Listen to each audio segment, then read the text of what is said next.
I think the single most important lesson that I've learned this year is that waiting for the perfect time is a myth. It's an excuse invented by our procrastinating minds to make us feel more comfortable with our inability to act. Nothing makes you feel more responsible for your own inadequacy than knowing that you need to act but not doing it. But obviously when you're waiting for the perfect moment, it shifts that blame away from you, and suddenly it's okay not to act because it's not your fault. You're just waiting for the perfect moment. This is something that I dealt with quite a lot, not just this year, but the last couple of years, especially with cinematography. I knew I wanted to learn it, but I never actually took the steps to do it. I knew I was interested in it from when I was 15 doing drama in school, but I actually only took the steps to actually start learning it on my 24th birthday. And thinking back on it now, I had no real reason as to why I couldn't do it. I think I was literally just making excuses. The only thing I could think of was that I thought it was unattainable. I thought it was something that maybe some people could do it, but I just wasn't one of them. I was thinking about all the technical things I would have to learn, the cameras, the price of the cameras. At the time, just looking at it from the outside, it just felt like it wasn't something I was gonna be able to do. And the only reason why all these thoughts were able to actually stop me from doing it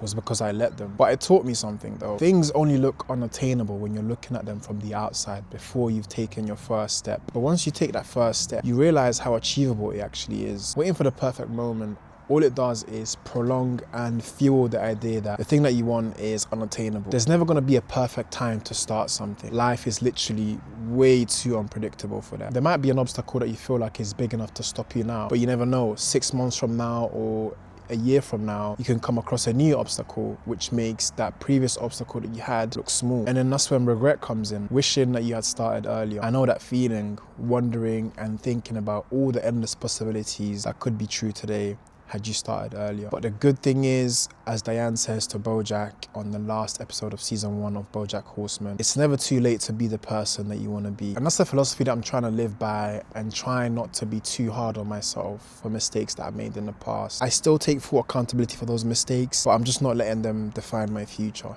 And you shouldn't either. There's only one antidote to waiting, and it's taking action. There's no amount of planning or forecasting that can cure your inability to act. The only thing you can actually do is just take the first step. And sometimes that's all we need. Sometimes it doesn't have to be well planned out or well thought out or super organized. Sometimes we just need to make a start. It's okay to just start, even if it's messy in the beginning, even if you have no idea what you're doing. As long as you start, you're in a better position than the version of yourself who hasn't taken the first step yet. So make a start and figure it out later.